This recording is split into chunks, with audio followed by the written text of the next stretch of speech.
of the week that pertains to the past political assassinations, or the news that pertains to the conspiracies formed in our government by persons in the White House upon direction from persons outside of the White House, and how these conspiracies affect our lives. I try to explain some of the newspaper articles that are coming through, or information that's coming through each week, that is linked mostly to the past political murders of President Kennedy in Dallas, Robert Kennedy, Martin Luther King, the succession of political assassinations, and I'm doing the outline of a book now about 300 domestic assassinations that are related to these, all the conspiracies, they're all related to each other.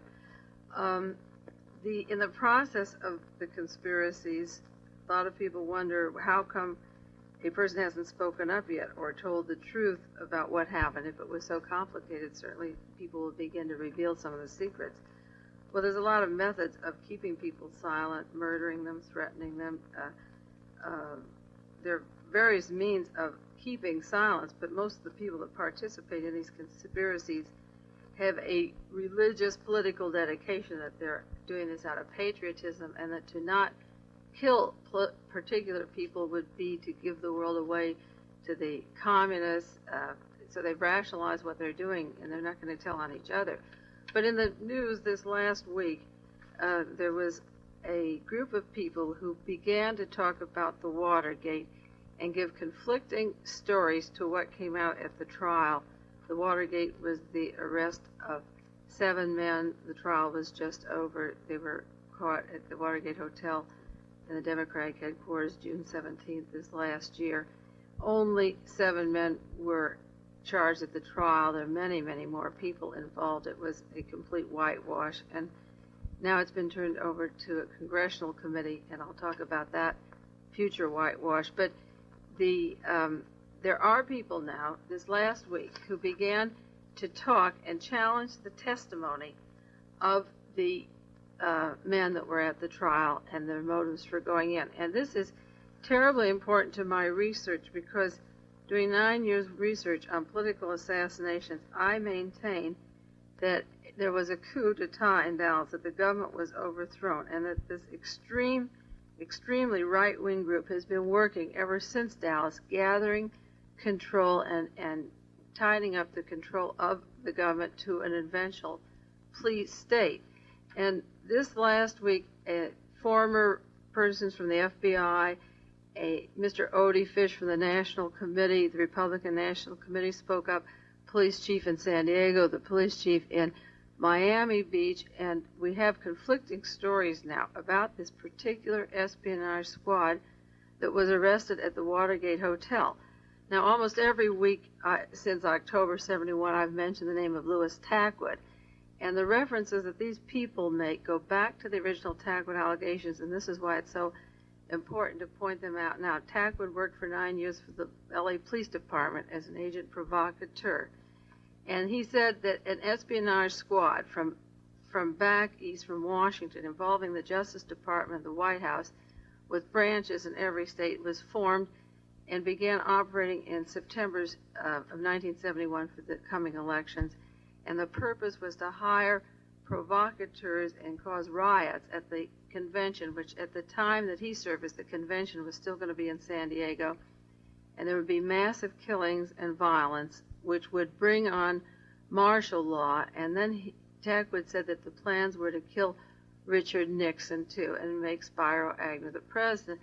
Well, this last week, after the trial was over, the men didn't speak up before the trial, but this last week, the persons that I mentioned, and I'll go into what they have revealed, back up the Tackwood allegations completely, because the defense at the trial of the 7 men at the Watergate, 5 pleaded guilty, and then 2 went through with the trial. Their defense was that the Democratic Party had radicals, extremists, that were going to provoke riots at the time of the conventions, and that they could possibly harm Richard Nixon.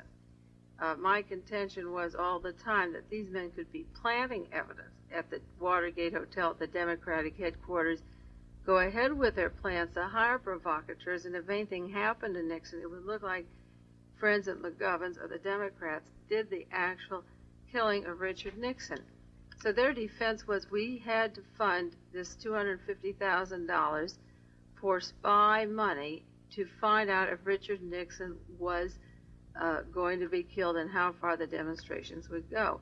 Well, James McCord was arrested at the Watergate Hotel, and because he was chief of security for Richard Nixon's life in Miami, that would sound that maybe he was justified to find out how many people would be down there rioting, except that in their defense, and the prosecution didn't bring this up at all, they were arrested with the men who were hiring provocateurs for the very conventions that he was going to be protecting.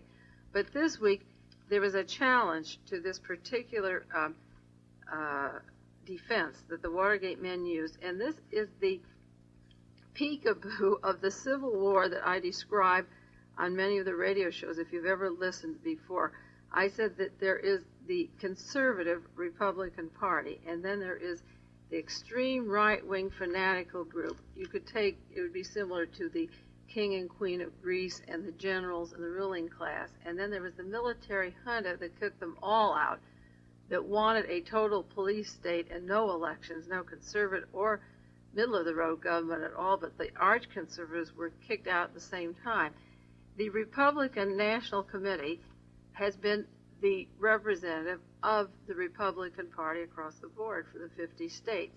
And the committee to re-elect the president, headed by John Mitchell, who was never active in Republican parties and didn't know Richard Nixon until 1967 when he moved into his office. The committee to re-elect Richard Nixon seems to be the Squad 19 that Tackwood was talking about. This particular little clique of men were the ones that Tackwood was referring to that wanted to overthrow the government. And the Republican National Committee, the chief of security, his name is Odie Fish, and he's chief of security for the Republican National Committee, which is different than the committee to re-elect Richard Nixon. He made a statement this week in the Washington Post that the story that they needed $250,000 to monitor potential anti-war violence was not true at all. They didn't need that at all. He said that he was chief of security for the Republican Committee and that this monitoring was not necessary. He said it was overpriced, it was unnecessary, it was inaccurate information.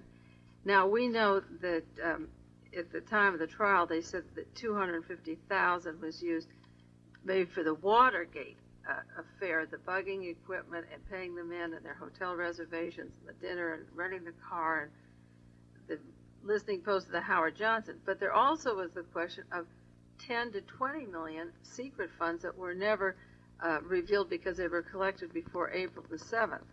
Now, he says the monitoring of this particular office was not necessary at all. The testimony of Jeb Magruder, who worked for Richard Nixon in the White House and then went on to work for the committee to re-elect the president as the deputy campaign director, he said, this is a direct quote of Chief of Security for the Republican National Committee, said Mr. Magruder's testimony before that trial was untrue. He said the threat of 250,000 anti-war demonstrators coming to San Diego, he testified, was the reason for moving the convention from San Diego to Miami. And the chief of security for the Republican Committee said there wasn't any truth to that at all. Well, we know that the reason they quickly moved it was because the buildings weren't complete, that the Sheraton Hotel and ITT owned, where the conventions were going to be in San Diego, when the scandal came out about offering $400,000 to settle a case in the Justice Department for the re-election of Richard Nixon that ITT was going to give, they moved the convention to Miami. It had nothing to do with the radicals. So Jeb Magruder got on the stand and lied, and we all know it was a lie. He wanted to justify their team having these hundreds of thousands of dollars and bringing in the Democratic Party. So he said it was because they were going to have $250,000 in San Diego. This has been challenged. Magruder's testimony, Mr. Fish says that they didn't need all this intelligence gathering. He claims that Magruder justified the intelligence gathering because of the massive amount of radicals that were going to be there. And Mr. Fisher said that this was unrealistic, and there was not one drop of information about the radicals that the National Committee didn't have, or the FBI or the Secret Service, that all along, anything they needed to know, they had. And there was no need for this spy group working on their own. He's implying that they were not part of the Republican National Committee.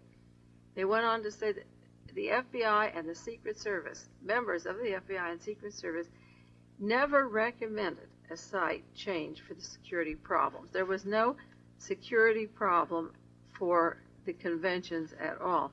Now, the San Diego Assistant Police Chief came in this week. His name is Jim Canone, and he would be in charge of security in San Diego. And he heads the local law enforcement, and he said no one in his department ever predicted 100,000 demonstrators or any intelligence until March, when they decided to move. That it was, he said they didn't expect more than 20,000. Now, the important thing about all of this is that the chief of police, the head of the Republican committee, are challenging the motive of this other branch, this espionage squad, to do what they did. The police chief said that he had formal liaison with the Republican committee and the security officials, and no one in San Diego had contact with G. Gordon Liddy and the re-election committee. Now, this is important because the Miami police and the San Diego police had no contact with these men who said they were in charge of security for the life of President Nixon at the time of the convention, that they were doing this to save his life. The Miami Beach police official this week said he knew of no re-election committee. Now, this was an elite espionage squad that has nothing to do with saving the life of Richard Nixon. And we're going into another news item that pertains to those tactical allegations. In other words, the chief of police in Miami, the chief of police in San Diego, did not even work with this group. And yet this group was making hotel reservations. They were bringing in demonstrators in favor of the bombing, the mining the harbor in Haiphong, and the escalation of the bombing. They were bringing in many, many people, paid provocateurs, into Miami, but they weren't making it secure. The security had nothing to do with this particular espionage team. This team was to cause the riots, not to make the city secure. A high official in the FBI this week also said, and the Secret Service, that they had liaison with the Republican National Committee and not with the re-election committee.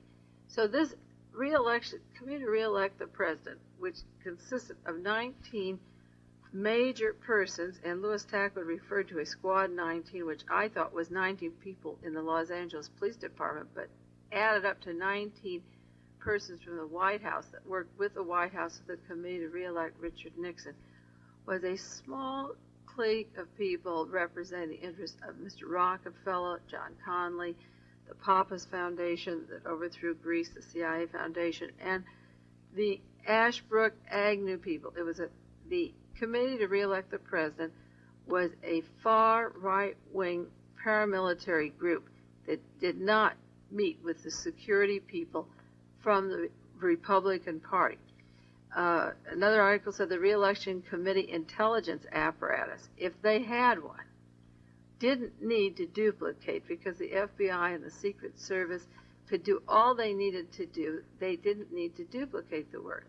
Well, if the FBI and the Justice Department and the Secret Service can decide that Richard Nixon is secure, that there aren't that many protesters, there's not 250,000, there's only 20,000 or 10,000, then what was James McCord? He's with the CIA 19 years, Howard Hunt 21 years, Bernard Barker, Frank Sturgis, Mr. Martinez, Gonzalez, the same team that worked at the Bay of Pigs with Richard Nixon at the time of Bay of Pigs. What were they doing? Carrying passes, taking passes from the Democratic office that could cause riots in Miami, getting the air conditioning plant, the location of pictures behind desks, the floor plans, duplicate keys to the doors. They had passports on their persons with aliases. walkie-talkies, communications. This tight-knit group was not lined into the intelligence that would have been either in San Diego or in Miami. The law enforcement organizations that were involved in taking care of the conventions said that there was no security problem at any time, that there was no necessity for this network operating at all. All law enforcement officials that were interviewed said it would have been impossible as early as 1971 or in the fall of 72 when these men began to work together to make any estimate of demonstrations in San Diego or Miami even. But when they began to work, the conventions would be in San Diego. In Miami Beach, a particular gentleman said that only 3,000 or 5,000 people even showed up at the time of the conventions. But his name was Ted Howard, but he justified the committee to re-elect the president by saying that his mail that he received in telling him that there was going to be demonstrations was about 250,000 letters. He received 250,000 letters about protests that were going to take place in Miami. And I think the way agents and informers are placed into every office and provocateurs into every office in this country and every political office, any single group that would get information about 250,000 protesters against Richard Nixon in Miami would be known to the Secret Service. This doesn't have to be secret information with one little espionage group. Now, the important thing is that Mr. Magruder, who worked with this team, who was in the White House, who planned the inaugural events in Washington, and he's very high up in the Nixon team right now, he spearheaded this intelligence operation and allowed the monitoring of the anti-war movement. And he gave G. Gordon Liddy $100,000 to keep tabs, he said, on anti-war demonstrations. He also hired, this came out in the testimony from Herb Porter, that Magruder told him to hire 10 college informants to masquerade as activists in the Youth International Party, that's the Yippies, and the Students for Democratic Society and other radical groups. They were to get $500 a month for pretending that they were members of the Youth International Party or the SDS, and then they got $500 a month for their expense accounts, which came around $10,000 for that group. Well, Donald Segretti, one of the men who was not brought into the trial of the Watergate, but you'll hear more about him as every week rolls on, said that he was one of 50 agents, and he's a lawyer, member of Army Intelligence, Judge Advocate's Office, who went around the country, and he would go to a lawyer in Tennessee and ask him to pay 5 other lawyers.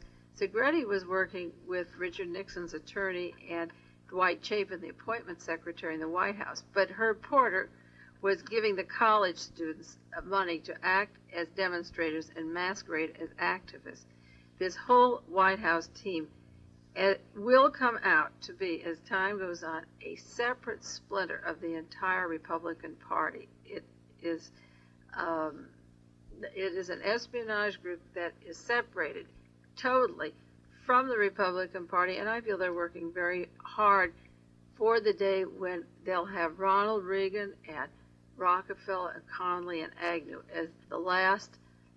They'll be the stronghold for what they believe are patriotic services that do not represent the democracy that we once thought we had, but which is going away pretty fast.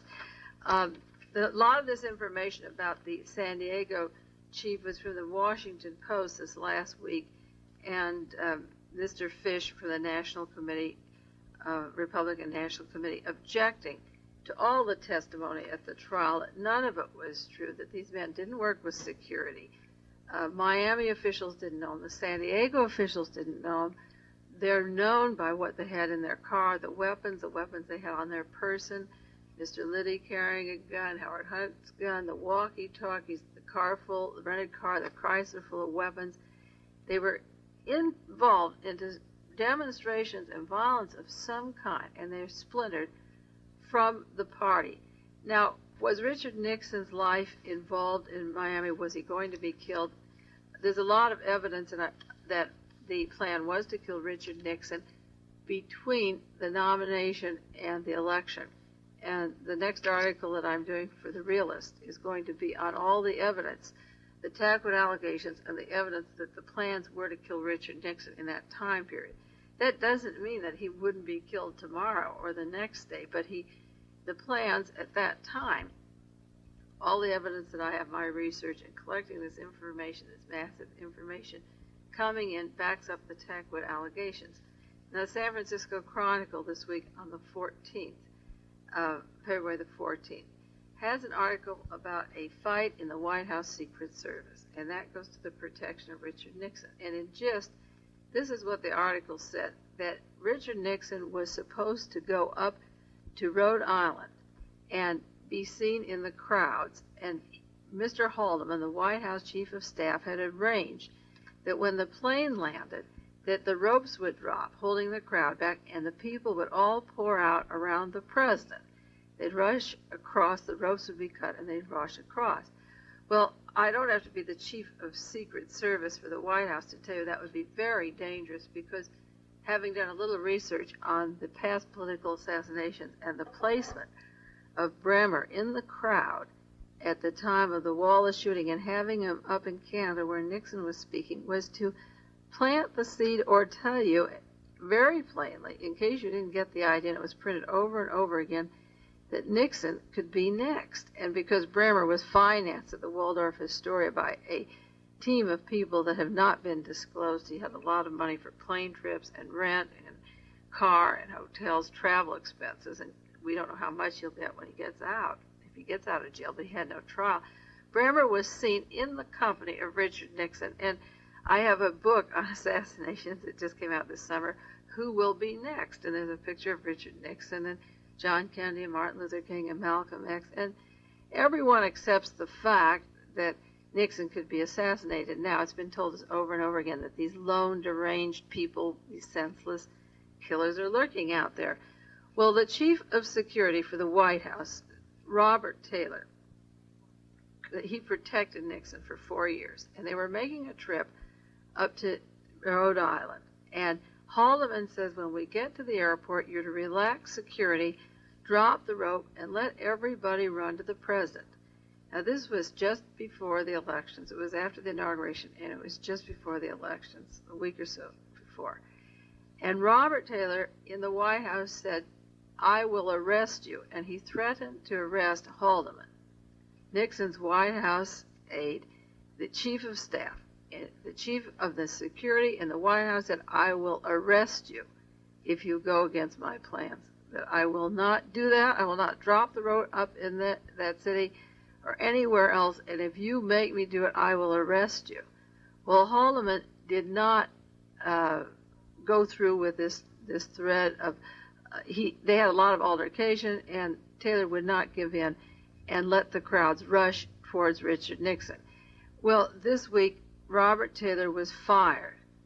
And, of course, again, the White House always denies any connection.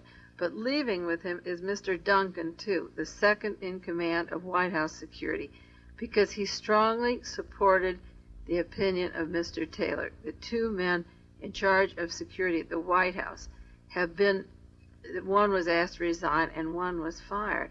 A new acting head of White House security, there's Richard Kaiser working there until there's an appointment. Now, in all this, there's no mention of Al Wong. Al Wong was the chief of security in the White House. He was the one who hired James McCord of the espionage team that was to go down to Miami.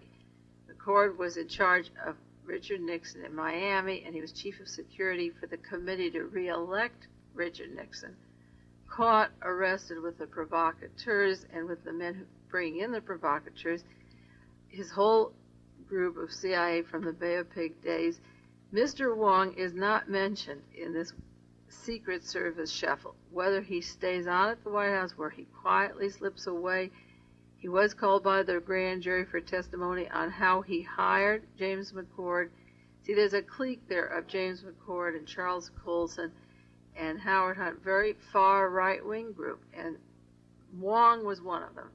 He isn't mentioned here. If he stays on at the White House working for the security of Richard Nixon, part of that espionage squad is still there. And this reminds me of the John Kennedy assassination. They demoted Robert Taylor, and they told him he could now be in charge of foreign dignitaries. His new job at Secret Service to be foreign dignitaries. At the time that John Kennedy was killed, Mr. Lawson of the Secret Service was called in, and they said, "Did you have any men on the building in Dallas in front of the Dealey Plaza?" And they said, "No." I said, "Did you have anyone at the window?" He said, "No." "Did you have Secret Service out on the grass when he went around the corner and the curves, the car slowed down?" "No, we didn't do that." So they said, "Well, what would you do if a foreign dignitary, a head of state of another country, were there? Would you have men at the window?" And he said, "Yes." "Would you have men on the roofs?" "Yes." "Would you have men on the grassy knoll?" "Yes." So the proper place, I guess, for Robert Taylor now is to work with a foreign dignitary, because they get more protection than the President of the United States. When it's time for the President of the United States to go, evidently he goes. So Mr. Taylor has been moved, but this is one more indication of Haldeman working. He worked in Magruder with this tight clique, the Squad 19. He worked with this tight group. And so this week it was revealed that the man that he had the argument with is fired, and Haldeman remains in charge of the president's life. When we talk about violence, I want to bring up a subject that seems far removed from the John Kennedy assassination, and you can call in if you want and ask any questions about the Watergate. I'll take some calls. But I'm concerned about the American national emergency. There was an article in the paper this week, and I received in my mail a book called The Community Emergency Plan. Now, James McCord was arrested at the Watergate, was in charge of a 16-man emergency contingency unit that would take care of the radio control, the news media, the mail that would be opened, and round up radicals. And in the event of an emergency, which we would have had if the president had been killed or if there was martial law at one of the conventions, James McCord was the head of this group. And it was revealed by Congressman Moorhead not long ago, the intention to have a radio in every home, on every boat and car, a two-way radio into your television or into your radio. The government can speak to you, and it can also hear what's happening in your home. And as we get closer towards this fascist state, if this team does take over at any time in a state of emergency, they have the two-way radio to tell you what to do. And I watch the news. I watch every accident, every murder, every massacre or plane crash to see how much of this is caused by provocateurs now as an excuse for a state of emergency later. And there was an accident in Alameda just last week, a plane crash where the Navy pilot smashed down into an apartment house and killed 8 people. And this happened in Chicago not long ago, December the 8th, when the wife of defendant Howard Hunt was on an airplane that smashed down, killing 45 people. Well, the article in the San Jose Mercury this week, on the 14th, said the jet crash pilot got death calls. He got death warnings, evidently, and it implied that somebody was calling him and that they were anti-war people. So the scene is set. That pilot died.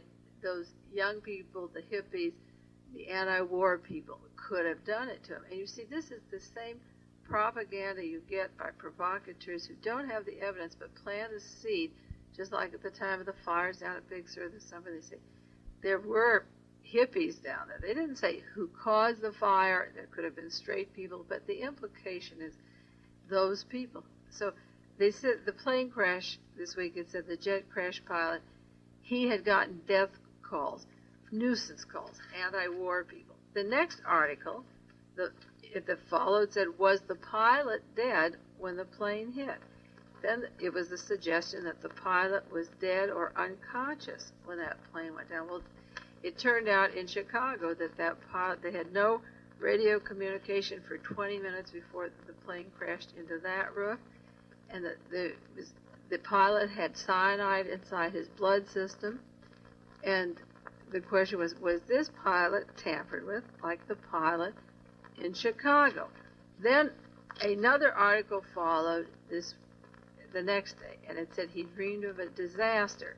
And you have the story of a hospital up at Alameda where this man dreams that this disaster is going to come. First you have the pilot with the warning he's going to be killed, and of course it's the anti-war people. Then you have an article that the pilot wasn't alive when the plane went down, which it'd have to be from a military kind of situation. There's no anti-war hippies at that Navy Air Base fixing those planes, I'm sure. Then another article says the administration of Alameda Hospital, the administrator dreamed that a jet would hit his island. His premonition had him prepared. I'm reading this from the San Francisco Chronicle this week. With an elaborate disaster drill plan, his staff was prepared. Almost the same time that a Navy jet smashed into the apartment last week, it was 5 blocks away. He said we could have handled 100 injured people, maybe more. We had 6 medical teams within minutes. Within minutes of the accident, 6 surgical teams were scrubbed, ready to go. The staff was marvelous. Everything was smooth. He said it was incredible. The doctor said the phones broke down almost immediately, but everyone showed up anyway and went straight to their stations.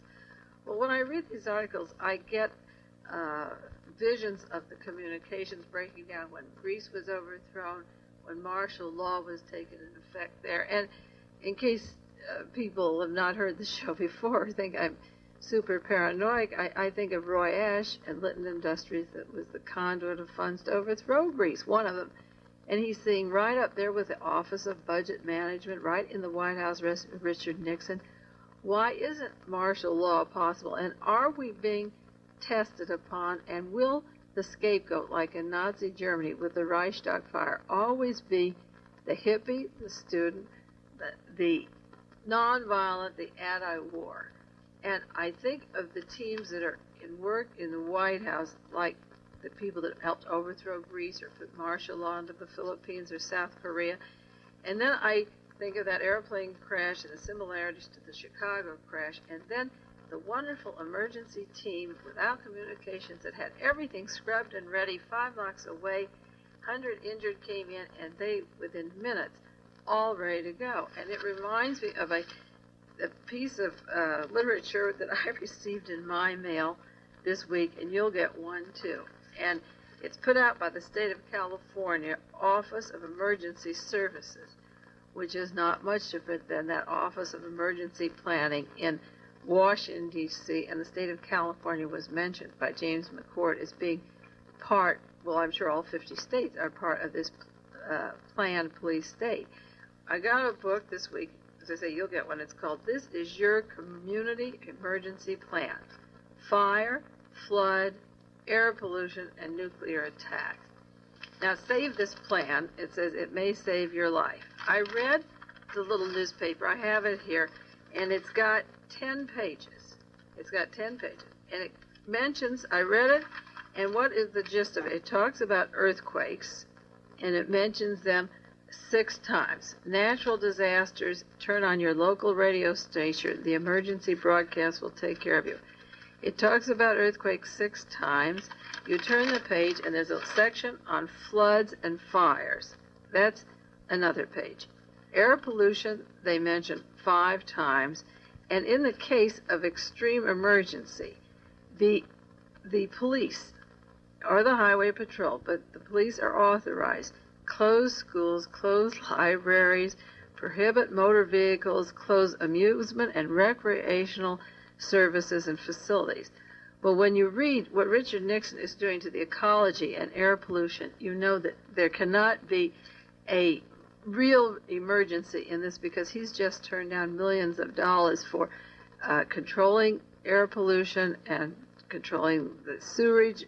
The sources of crisis that they mentioned, the dams that we need for flooding, that's all been turned down, and the money is going billions of dollars into military, increased budget in military. So the fireproofing you need for buildings or the control of floods or new dams, those are not being taken care of. The arms escalation is being taken care of, but they're telling you what to do in emergency if your dam breaks. But under air pollution, they can cancel amusements, recreation, schools. The police will call you. Then they come to the next page. The first 5 are community plans, natural disasters, and so forth. Then they come to the really heavy part. Page 6, 7, 8, 9, and 10 is nothing but fallout shelters, nuclear attack, emergency families, what to do in case of emergencies. They mention nuclear attack 32 times. You open your front page and they want Richard Nixon to get the Nobel Prize for Peace, but if you get your mail this week, you're going to read 32 times about nuclear attack in a 5-page story. The fallout shelter, what to do if you are attacked, 85 times. They refer to the fallout shelter if attacked 85 times on 5 pages. They talk about survival 4 times, radiation 6 times. What your family should do in case of emergency, 29 times this is mentioned, your emergency. The whole effect is really a scare tactic. You turn on your radio. Everyone's to get a radio. You'll hear your emergency broadcast station. They mention your radio 15 times, your emergency broadcast station. Remember that it's going to be a 2-way radio. What you say in your home is picked up by them. But this has to be justified because they're going to protect you. You see, you're going to be very protected against nuclear attack. The chances of nuclear attack are so small, but the chance of listening into what people are saying in their homes is really great. And this is a scary little sheet because what it tells me is don't put it down and say nuclear attack is impossible, because there will be planes dropping, there will be provocations. There's got to be what they call their emergency broadcasting station. If there are not enough communists in Germany, Adolf Hitler chose to say the Reichstag fire was caused by them. He could create a situation and kill everybody involved in setting the building on fire. If there is not enough violence or martial law, if there are not enough radicals protesting, if there's not enough people on the streets rioting or going on strike, a national emergency will be created, and then they will use that radio plan and pull in what you're saying. There is no intention to use the funds to clear the pollution or to make the dams safe or to make things fireproof. This is all, the government is going to take care of you. Now, they talk over and over the pages on emergency broadcasting, survival supplies, public shelter, home shelter, public shelter. I'm just opening one page here. If a national emergency is declared, this is just one page. What to do? Listen to your radio, TV. Review your family emergency. Go to your public shelter. Get a private shelter. Think out your emergency plan. During a period of national peril, a national emergency could last for hours. If your attack occurs, I'm just reading one page. If the attack warning is sounded, the attack warning and signal they've got a wavy thing or a straight. One single signal will be used for attack warning. The attack warning signal will be 3 to 5 minutes. When the signal is sounded, it means the attack is imminent. All clear. Turn your emergency broadcasting system. If a nuclear attack occurs without warning, there'll be a brilliant flash or a shock. A brilliant flash or shock will be your only warning of a nuclear attack. What to do? Turn on your local emergency broadcasting system. This is all one page. It's just like a primer. When the attack warning signal is sounded, the nationwide emergency broadcast system will go into effect. TV and FM radio stations will stop broadcasting. They stopped broadcasting in Greece. That's how Greece was overthrown. Read Death of Democracy by Stephen Rousseau. The people that were in charge of overthrowing that government had their own walkie-talkies, like Mr. McCord, Mr. Hunt at the Watergate. The others had no communication. You turn into a page, it's all about shelters, but it's over attack, emergency, be careful. Turn on your broadcasting. See, the war is over. We've got this great Nobel Prize winner who wants a prize for making peace with China, making peace with Russia. But you're going to get your broadcasting system. You're going to get your police state, unless you do something about it. You could write to Congress. One of the things I think you should do, Senator Ervin's going to investigate the Watergate. story, tell him his investigation's a whitewash too, because he announced this week that he didn't plan to investigate the practice and procedure of the government agencies that probed the Watergate. How can you investigate the Watergate if you depend upon the agencies that probed it?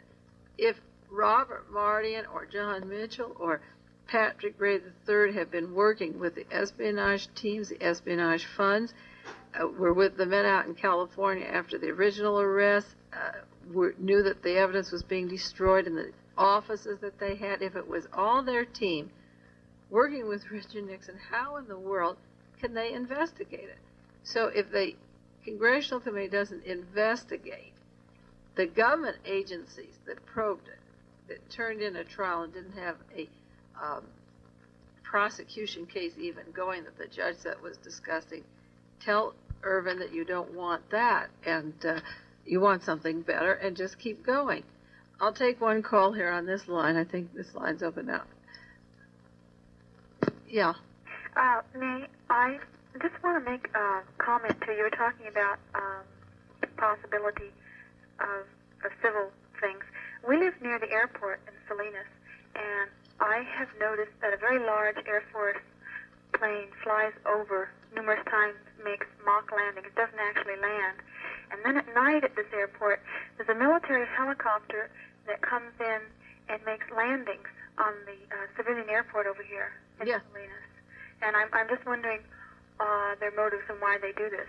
Well, why don't you call the airport and ask? You see, all of these things are a danger to us. We are told they're for our safety, but the more that goes on, we should get rid of all that. Like the assassination squads are always the tax squads, the special forces brought in case of emergency. I think we should demand an explanation of what they think an emergency is and have a definition and find out just how many things they're getting ready to take control of.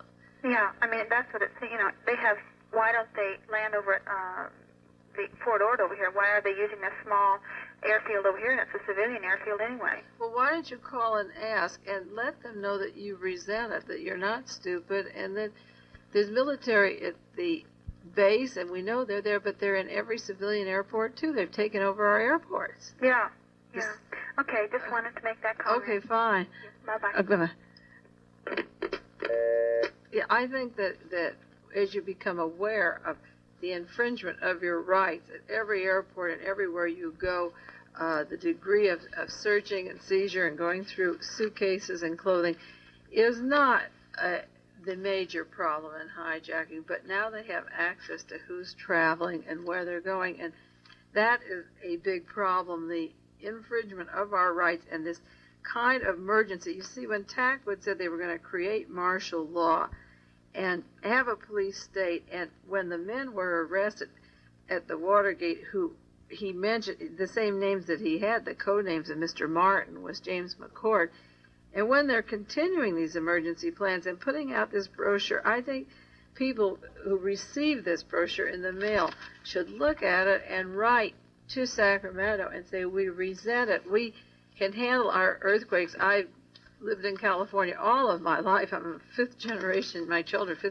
Californians, and the earthquakes really aren't that bad. We don't have that many to put all this fear. And nuclear attack, I think all of us would rather have no emergency radio station and handle our own floods and fires than to have a two-way where they listen into our homes. And before it gets too out of hand, this all should be canceled. They're putting all these wires in and planning, and I don't know if it's beyond the chance of stopping it now, unless you have a real rebellion or civil war and refuse to put that kind of stuff into your home. Just like Senator Harkey refuses to be examined at the airport. He's making a stand. I won't be searched, and I'm not going to go through with that.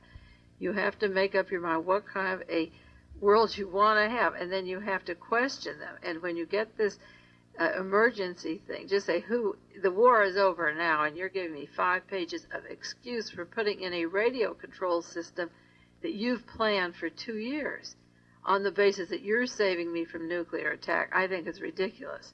We're not going to have a nuclear attack in this country, and I think the chances of having a police state are about 100 times greater than a nuclear attack.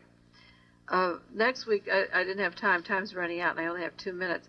I'm going to talk about a letter I got from an Israeli officer over at the Navy Postgraduate School who's doing a survey on the attitude of Jews in the community to their feelings towards Israel as a Jewish country. And one of the questions he asked you to say whether you agree with these questions slightly or disagree.